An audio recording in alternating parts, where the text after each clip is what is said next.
diseminasi berbagi praktek baik mengenai budaya positif. Hal ini adalah tugas dari program guru penggerak, di mana pada modul 1.4 kami diwajibkan untuk memberikan diseminasi di sekolah masing-masing. Oke, budaya positif. Budaya positif. Budaya, kalau menurut Bapak Ibu, budaya positif itu apa?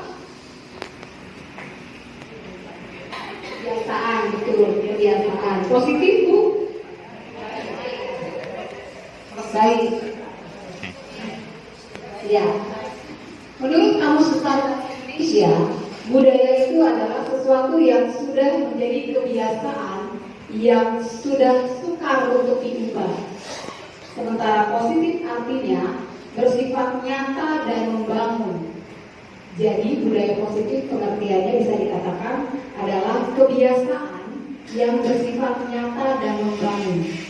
Nah, kira-kira budaya positif apa yang sudah kita terapkan di sekolah ataupun di kelas? Pasti sudah ada. Dari hal-hal simpel, kira-kira apa Bapak Ibu? Pikir umum, betul sekali Pak. Disiplin untuk budaya positifnya siswa diwajibkan pikir umum. Ada lagi Bapak Ibu? On time masuk ya, datang tepat waktu siswanya. Udah sekolah. Ada beberapa yang udah Pak. On time, apa tadi, berdoa ya? Berdoa, betul sekali, berdoa pada saat memulai pembelajaran. Salam itu budaya positif yang sudah kita terapkan di kelas masing-masing. Setuju atau tidak setuju dengan pernyataan berikut? Yang pertama, hukuman dapat mendisiplinkan anak. Setuju tidak Bapak Ibu? Setuju? Setuju? Setuju? Tergantung. Siapa yang menjawab setuju? Tergantung jenis hukumannya. Coba Bu Helena. Tergantung jenis hukumannya. Jadi kadang setuju bisa juga enggak. Maksudnya jenis hukumannya yang mana? Hukumannya kan ada hukum akademik, hukuman fisik, atau hukuman yang lainnya. Oke, ada fisik, ada akademik. Oke, yang lain setuju? Setuju? Setuju, kenapa Bu yang setuju? Hukuman apa sama dari Helena, kita lihat hukumannya. Kadang-kadang nanti kalau dengan hukuman, tapi hukuman tidak hukuman yang mendidik, yang tetap yang mendidik, anak akan disiplin. Oke, hukuman mendidik gimana ya contohnya? Nah, misalnya kalau dia membuang sampah sembarangan, nah kita ngasih hukumannya, ya kamu ambil sampah itu. Nah, nanti dia meletakkan sampah itu di dalam kotak sampahnya. Dan di samping itu juga bisa kawan-kawannya yang lain kan melihat bahwa kita tidak boleh membuang sampah sembarangan, kan ada kotak sampah yang sudah disiapkan oleh sekolah. Baik. Jadi kalau buang sampah, anak itu wajib memungut sampahnya ya Bu ya. Oke. Ada lagi Bapak Ibu yang tidak setuju hukuman dapat mendisiplinkan anak. Kayaknya tidak setuju deh. Siapa? Kayaknya juga hukuman tidak pernah bisa mendisiplinkan anak. Ada? Pak Adri?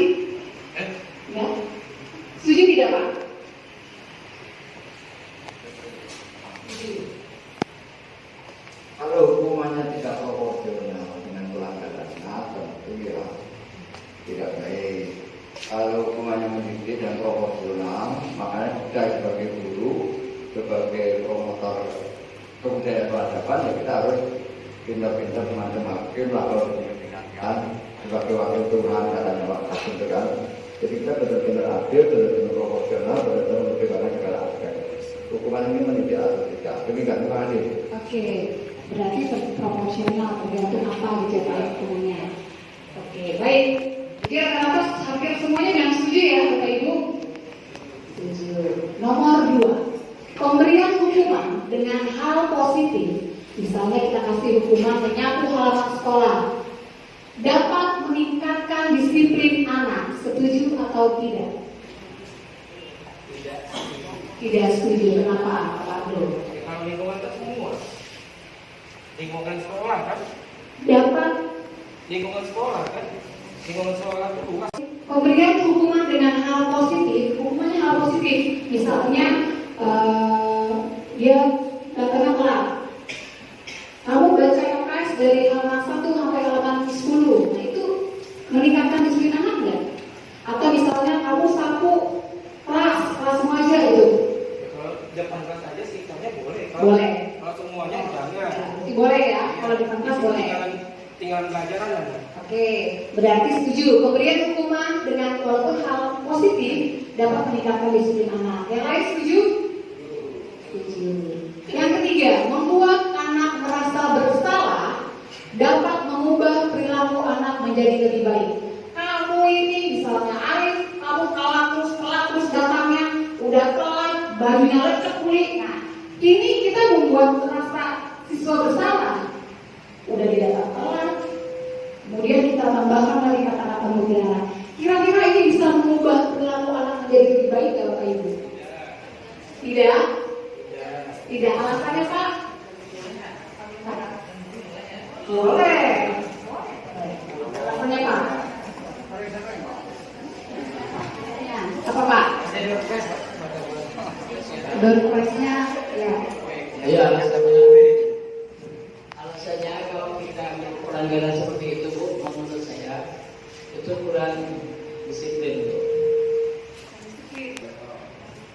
Anak bisa down dengan karakternya, dia bisa down Bu. Dan itu bukan sikap yang profesional saja. Kalau menurut saya lebih baik cari hukuman yang baik. Terima kasih. Ya, bisa bikin down anak ya Pak ya. Iya. Yang keempat,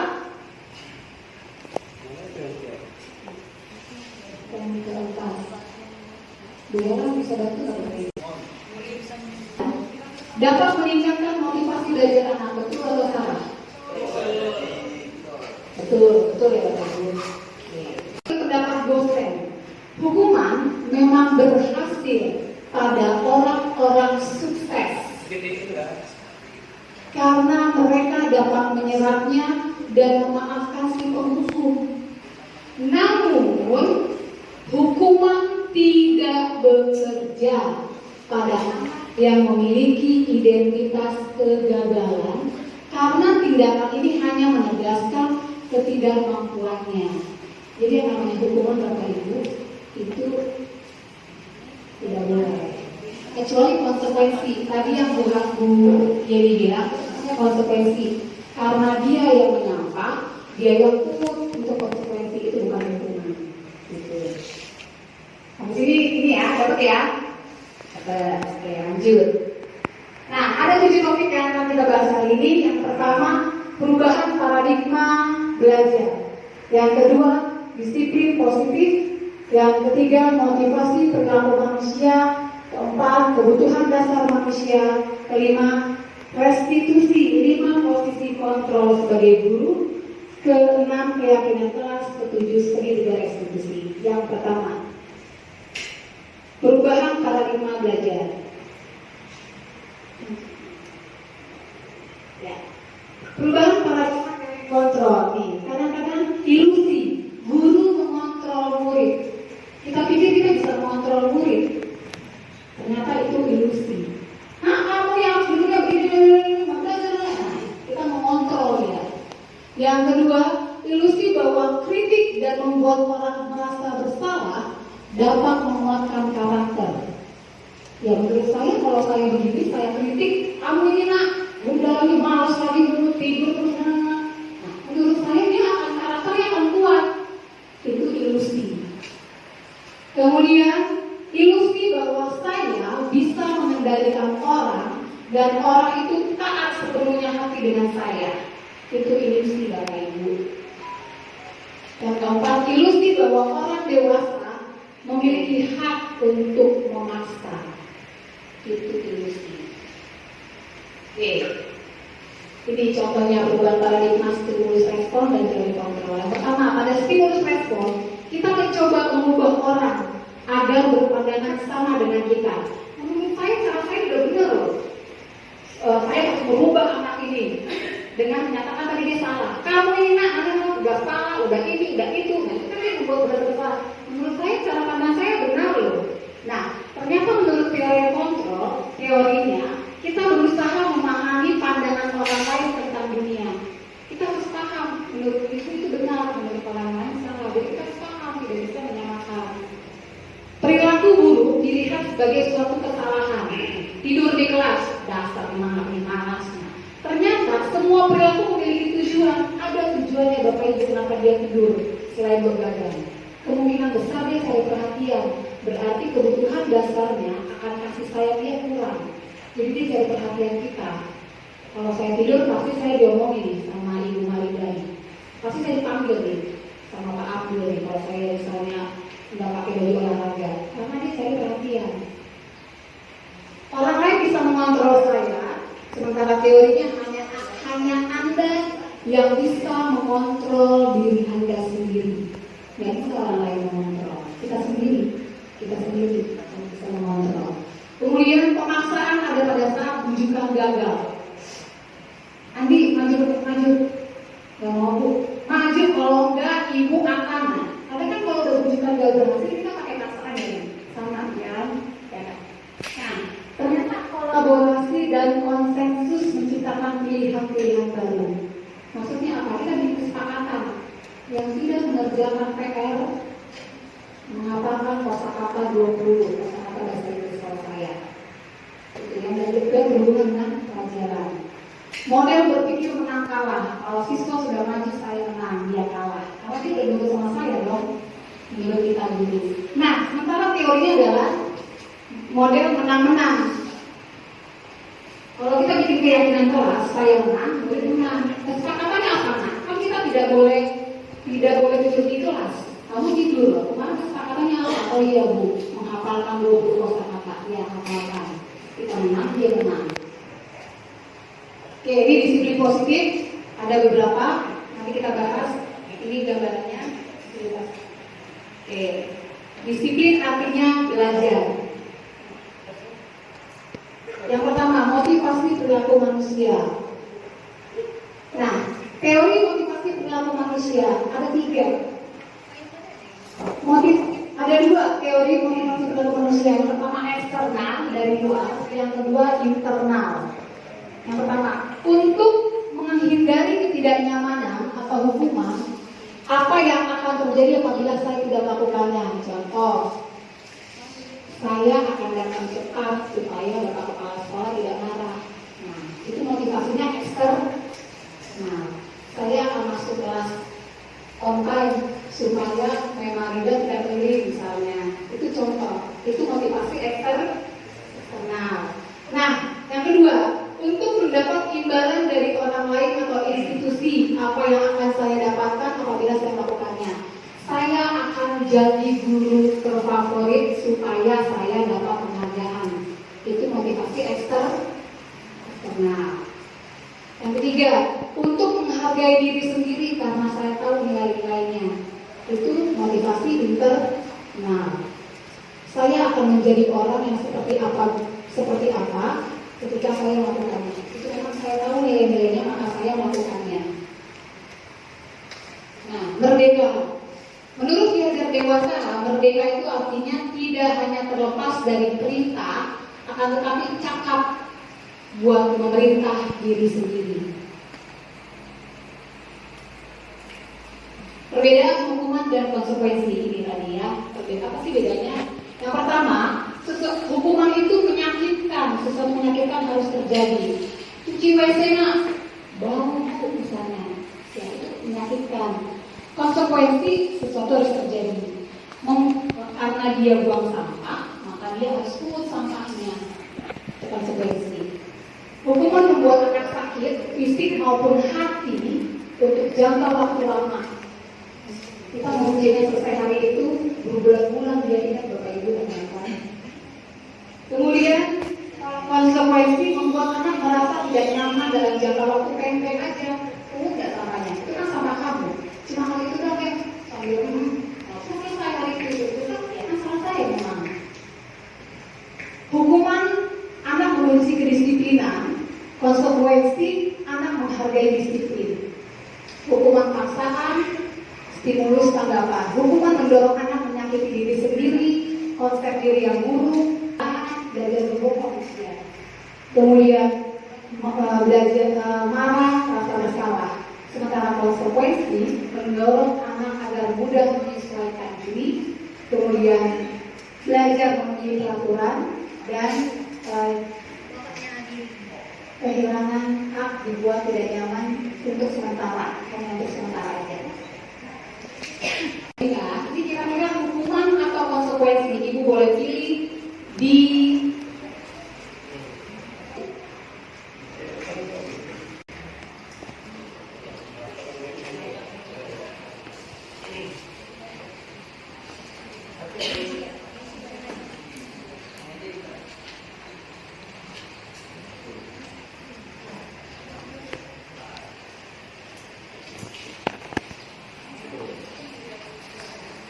Elma satu ya.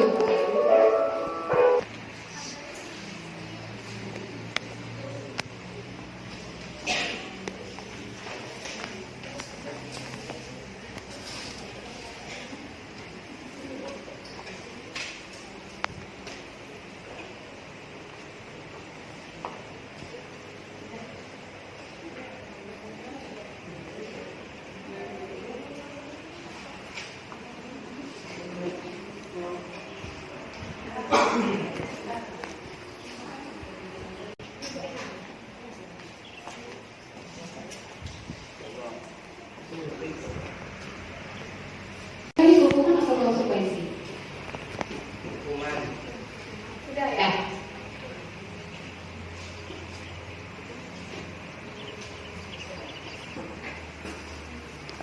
Kita tunggu 1 menit lagi.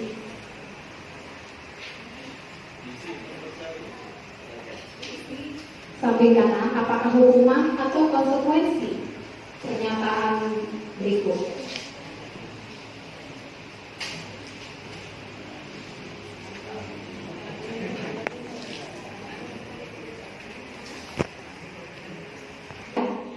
Oke, kita mulai. Mencatat 100 kali dalam buku kalimat, saya tidak akan terlambat. Lari mengelilingi lapangan basket 2 kali karena terlambat hadir di sekolah, itu kan konsekuensi.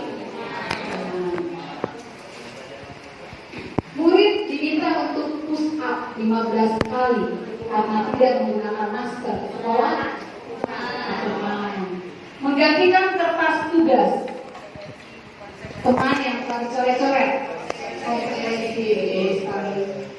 Membersihkan tumpahan air di meja tulis karena tersenggol. Konsekuensi. Murid disuruh untuk melepas sepatu seharian di sekolah karena tidak menggunakan sepatu hitam. Hukuman. Hukuman itu. Jadi kita semua udah paham ya, hukuman mana konsekuensi. Balik lagi seperti teori, hukuman tidak pernah meningkatkan kedisiplinan siswa. Kalau mau kita pakai konsekuensi. Kesepakatan aja. Ya, oke, kesepakatan ya.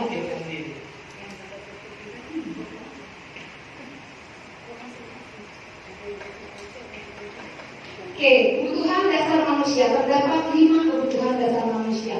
Kalau siswa melakukan tindakan yang salah, ternyata kebutuhan dasarnya tidak terpenuhi, Bapak Ibu. Nah, kita nih sebagai guru harus mengerti kebutuhan dasar apa yang kurang. Apa aja? Yang pertama adalah kasih sayang dan rasa diterima. Kedua, penguasaan. Ketiga, kesenangan. Keempat, kebebasan. Kelima, bertahan hidup. Nah, yang tadi saya bilang, kalau siswa tidur atau siswa suka bikin ribut di kelas, itu kemungkinan selain begadang, cari perhatian. Karena kebutuhan dasar di rumah tidak terpenuhi kasih sayangnya. Mungkin kedua orang tuanya terlalu sibuk, jadi dia caper.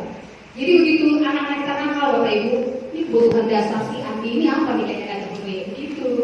Oh, kasih sayang ternyata. Jadi jangan langsung dimarahin. Kemudian, nah ini kasih sayang, ingin disukai, belajar karena suka pada gurunya, nah ini kasih sayang. Penguasaan, karena kan ada siswa yang merasa mampu padahal dia nggak ngerti, kita terangin iya, kita ditanya nggak ngerti.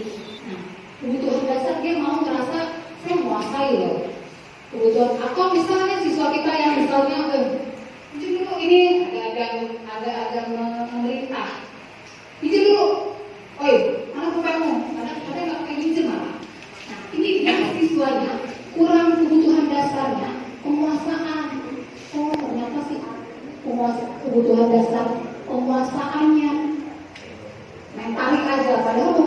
sebenarnya, nggak ada kata-kata menjemplung, tarik aja.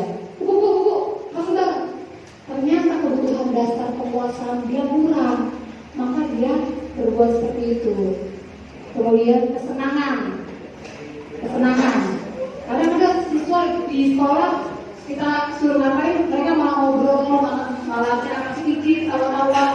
Ternyata kebutuhan dasar kesenangannya kurang. Kebebasan. Nah, siswa yang kebutuhan dasar kebebasannya kurang, pada saat belajar di kelas, dia akan alasan, Bu, permisi ke toilet, Bu, permisi, karena dia kebebasannya kurang, kebutuhan dasar kebebasannya kurang. Kamu ini udah 3 kali kamu keluar masuk, karena kebutuhan dasar kebebasannya tidak terpenuhi. Oke. Lanjut, restitusi. Apa itu restitusi? Siapa yang sudah tahu restitusi apa? Restitusi nggak tahu. Restitusi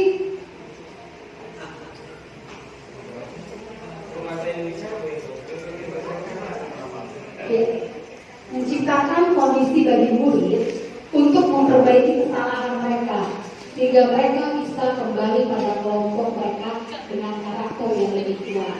Karena kalau sistem baru ada kesalahan, jangan dinalakan langsung di situ. Kita panggil, kita restitusi, nanti ada caranya. Pada saat dia restitusi, dia akan normal kembali hatinya. 2. Memperbaiki hubungan. 3. Tawaran, bukan paksaan. Nanti kalau misalnya dia melakukan kesalahan, kita tawarkan. Menurut keyakinan kelas kita, akan kita sudah sepakat kan begini.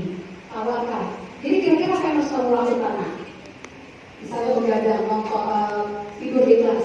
Kamu kurangi begadangmu, kamu tidurnya lebih cepat. Tawaran, tidak paksaan. Kamu harus gini depan. Kemudian restitusi melihat ke dalam diri. Restitusi mencari kebutuhan dasar yang mendasari tindakan, mencari kebutuhan dasarnya apa nih? Restitusi diri adalah cara yang paling baik. Restitusi fokus pada karakter, bukan tindakan. Restitusi fokus pada solusi, dan restitusi mengembalikan murid yang berbuat salah pada kelompoknya.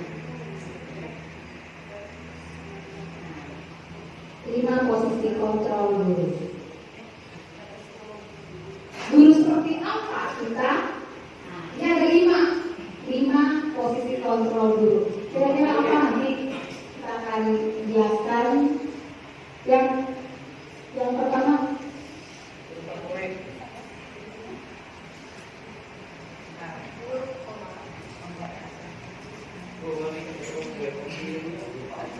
ini penghukum biasanya dia akan menghardik, menunjuk Amina. Kemudian biasa masih aja. Oh, sampai ini menyakiti dan menyindir. Masa ini aja kamu menyindir? Ini penghukum ini. Kemudian dia akan berkata, kalau kamu tidak melakukannya, awas ya. Nah, ini penghukum ini. Kemudian hasilnya, siswa akan memberontak, menyalahkan orang lain, dan dia berbohong, Bapak Ibu. Besok-besok kalau kamu ini enggak, dia akan berbohong. Daripada kulit-kulit kulit tunjuk-tunjuk katanya. Nah, kemudian murid meletakkan guru di luar dunia berkualitas. Jadi kayaknya ya, gurunya cuma gini doang, menghukum aja. Biarkan saja, nanti juga Bapak marah lagi, Bapak ini. Ya, biar ini saudara saya mengulangi kesalahan. Dia kan mau tidur lagi Bapak Ibu di kelas. Nah, itu dulu penghukum. Ini biasanya dulu penghukum. Ini identitas anak gagal. Yang kedua, pembuat orang bersalah. Guru dia akan berceramah mengatakan, seharusnya kamu ini jangan begadang, ibu kecewa sama kamu. Ibu kecewa, kamu ini udah ini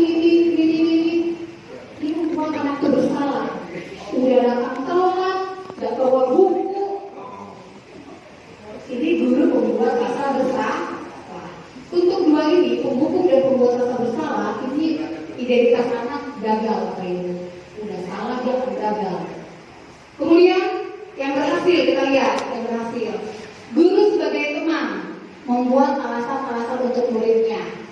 Ayolah nak, majulah. Ayolah lakukan demi ibu, maju depan nak. Nah, kamu ikut lomba nyanyi yang bisa tuh, ayolah demi ibu nak. Nah, ini tenang. Tenang.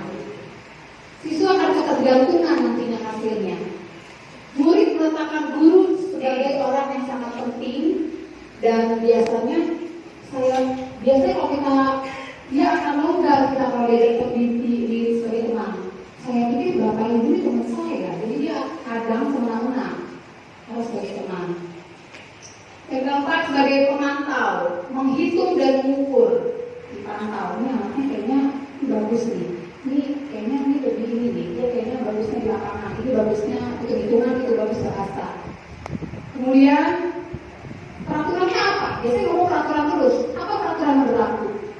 Kan nggak boleh pakai ini, sepatu hitam, sepatu putih. Kalau kamu pakai sepatu putih, nah, peraturan. Menyesuaikan diri bila diawasi, murid meletakkan guru peraturan dan buku di dunia. Dan biasanya ini, nah kalau kamu bisa mengerjakannya ibu kasih bintang, atau enggak ibu kasih nilai plus. Nah itu guru-guru pemantau. Siapa yang bisa mengerjakannya? Siapa yang bisa dijawab? Saya akan ibu kasih nilai plus. Nah itu guru pemantau. Guru yang terakhir, guru yang the most terfavorit sebagai manajer. Maka guru itu manajer ya Bapak Ibu. Mengajukan pertanyaan-pertanyaan, kemudian guru akan berkata apa yang kita yakini. Jadi sebelumnya kita bikin dulu kesepakatan kelas. Siswa dikasih post-it, bikin kesepakatan kelas. Yang kalian mau inginkan wajib masuk ke kelas on time, harus bawa buku paket, wajib tidak boleh makan di kelas. Kalau melanggar, jangan kasih hukuman Bapak Ibu, konsekuensi. Kamu bikin peta Sumatera kalau ada DPS, atau sebutkan 10 ibu kota. Itulah konsekuensi yang tidak berupa hukuman. Nah, biasanya manajer ini kalau si A tidur, dia akan panggil ke ruangannya. Dia akan tanya, kenapa kamu tidur? Ngantuk bu, awalnya pasti dia kenapa? Agak dicuekin kita ngantuk, nanti begadang. Nah, kita tanya, ibu juga pernah melakukan kesalahan. Kamu salah nggak kalau tidur di kelas? Salah. Ibu juga pernah, sama kan posisi kita dengan dia. Ibu juga pernah. Wajar kalau kita melakukan kesalahan, tapi jangan diulangi lagi. Masih ingat nggak kesepakatan kelas kita? Tidak boleh tidur di kelas. Ingat bu. Jadi konsekuensinya apa? Kamu ngapain? Jadi bagaimana cara kita memecahkan masalah ini? Itu lebih ke memecahkan masalah supaya dia tidak tidur lagi di kelas. Itu seorang manajer. Nah,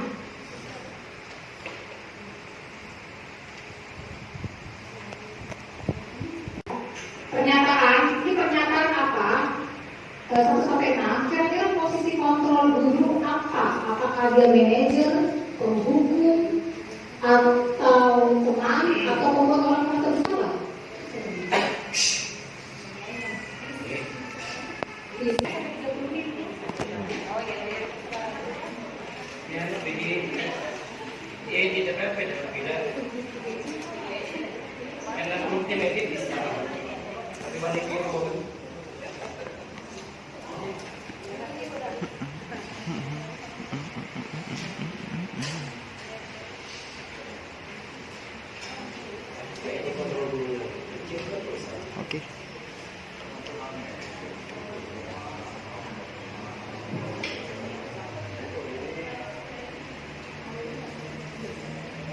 Oke.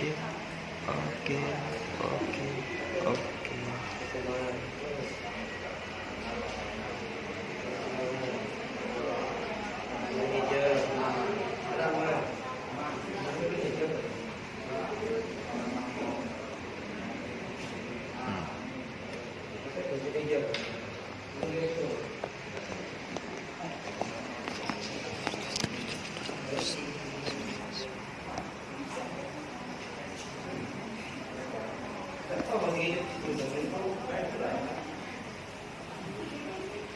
begini tapi itu contohkan.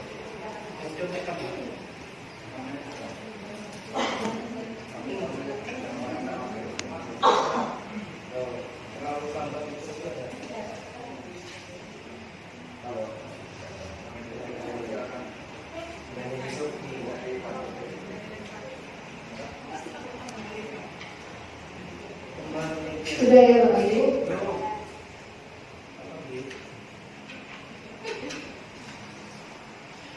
Yang pertama, saya kecewa sekali dengan kamu. Ini kira-kira pernyataan posisi guru sebagai apa?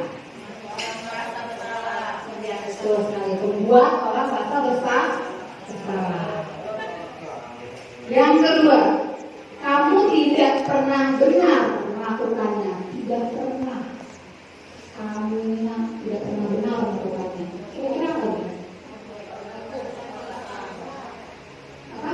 Penghukum, betul sekali. Tidak pernah benar. Yang ketiga, ayolah lakukanlah demi ibu dan bapak. Betul sekali. Yang keempat, apakah kamu mau mendapat stiker bintang hari ini?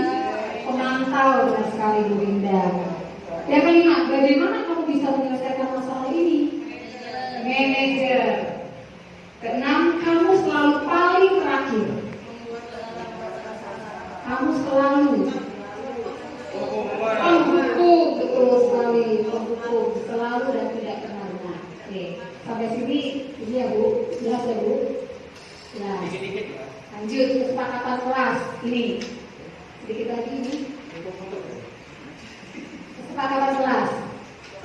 Mengapa bukan peraturan saja, tapi kesepakatan kita punya peraturan, tapi itu lebih general. Jadi sebaiknya Bapak Ibu kita himbau untuk membuat keyakinan kelas. Kasih siswanya tadi post-it. Nah, bikin kesepakatan kita nggak boleh memaksa. Tulis ini nak, tulis enggak, terserah mereka. Tapi kita kasih contohnya. Dan masuk ke kelas tepat waktu. Contohnya seperti itu. Tidak boleh membuli, tidak boleh ngomong ngatain nama orang tua. Itu. Terus nanti kalau misalnya ya terserah ibu, terserah kalian. Kalau enggak ngapain? Cuci WC Bu. Pernah ada siswa gitu, nggak boleh. Jangan yang lain tidak boleh cuci WC. Nah ini terserah Bapak Ibu nanti ya. Kemudian bikin di karton keyakinan kelas. Tempel hasil mereka yang mereka tulis. Tempelkan. Jadi pada saat mereka tidur di kelas ingatkan. Pada saat mereka kamu tadi nggak masuknya nggak on time. Kamu masih ingat keyakinan kelas kita? Masih Bu. Ya, berarti kamu hari ini kasih yang sudah kita sepakati apa? Jangan dihukum. Gitu.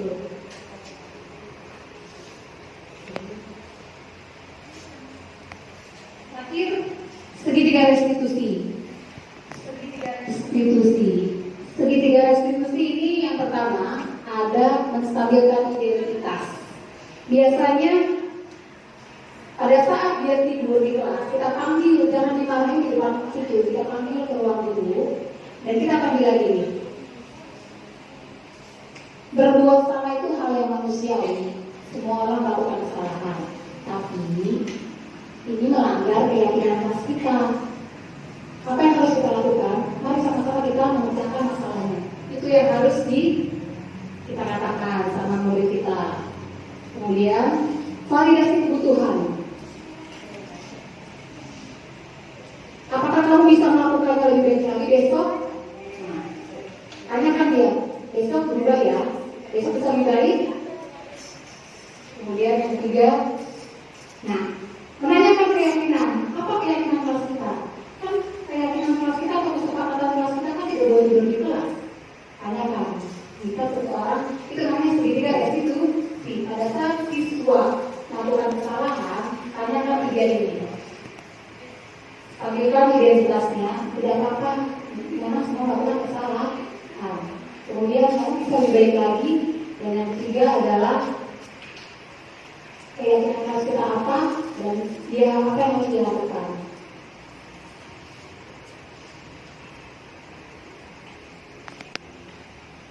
Nah, terakhir refleksi. Nanti hal baru apa yang mengubah paradigma saya